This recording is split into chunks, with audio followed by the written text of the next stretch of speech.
किस तरीके का आयोजन किया गया?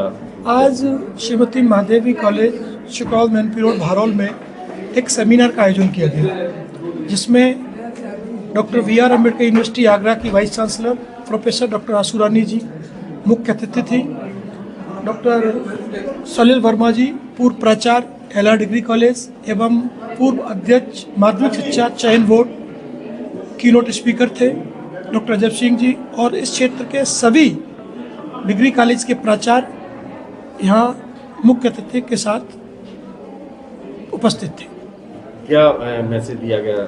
यहाँ ये मैसेज देने की कोशिश की गई है कि हम लोग क्लाइमेट चेंजेस से आने वाले वक्त में बहुत खतरे हो सकते हैं, कैसे करके जलवायु परिवर्तन का सहारा लेकर के कैसे उन चैलेंजेस को कम कर सकते हैं। डॉक्टर साहब, एक चीज़ देखने में आई कि जो टेम्परेचर है वो साल दर साल लगातार बढ़ता ही जा रहा है। यह भी क्लाइमेट का ही एक असर है।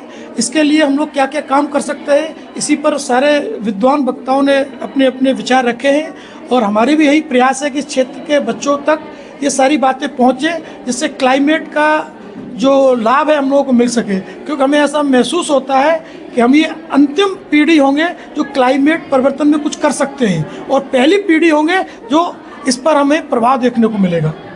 अच्छा, अभी हाल ही में देखने को आया कि उत्तराखंड में बादल फटने की इतनी ज़्यादा घटनाएं हुई कि काफ़ी जो है वहाँ पे भारी तबाही हुई, जबकि ऐसा पहले नहीं होता था।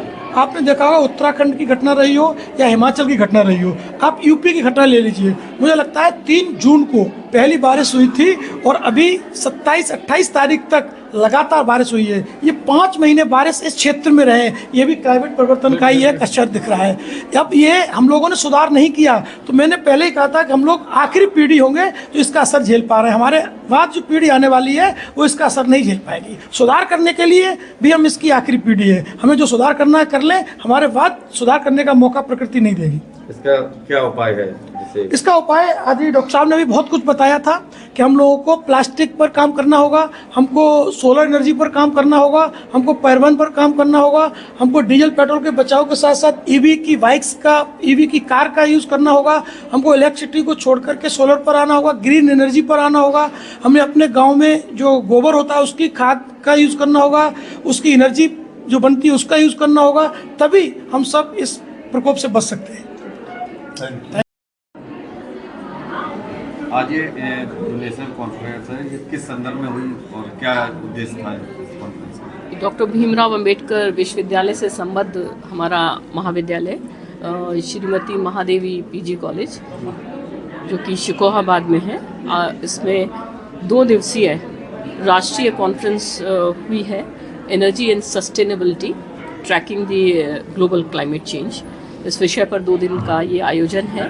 इसमें मुख्यतः जो क्लाइमेट चेंज के ऊपर क्या क्या प्रभाव लोकल लेवल पर पड़ेंगे और रिन्यूएबल एनर्जी और एनर्जी एंड सस्टेनेबिलिटी के कॉन्सेप्ट्स को बच्चों को समझाया गया है, बताया गया है और किस प्रकार से हम अपने पर्यावरण को संरक्षित करते हुए और आवश्यकताओं को कम करते हुए क्लाइमेट चेंज को कम करने में किस प्रकार से हम अपना सहयोग दे सकते हैं, इसके बारे में बहुत अच्छा यहाँ पर सभी वक्ताओं ने अपना उद्बोधन दिया है।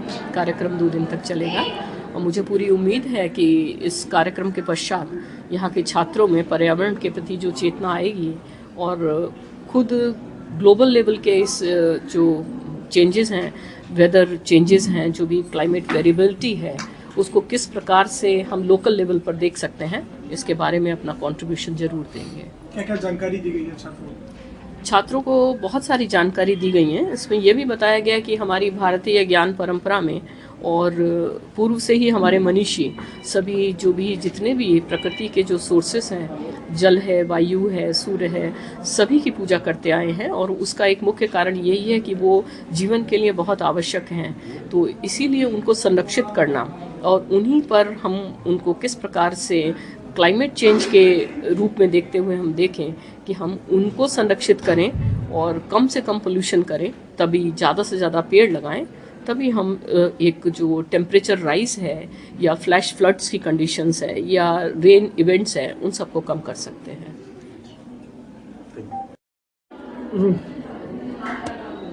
सब क्या नाम है और क्या पद? मैडम को मैं myself professor Sunil Kumar, पूर्व चेयरमैन माध्यमिक शिक्षा सेवा चयन बोर्ड इलाहाबाद।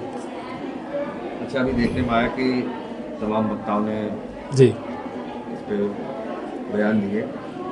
आपकी नज़र में जो ये घटनाएं हो रही हैं, इसके लिए कौन जिम्मेदार और इसका सबसे सही जो अल्टीमेटली आई थिंक मनुष्य ही इसके लिए पूर्ण रूप से जिम्मेदार है।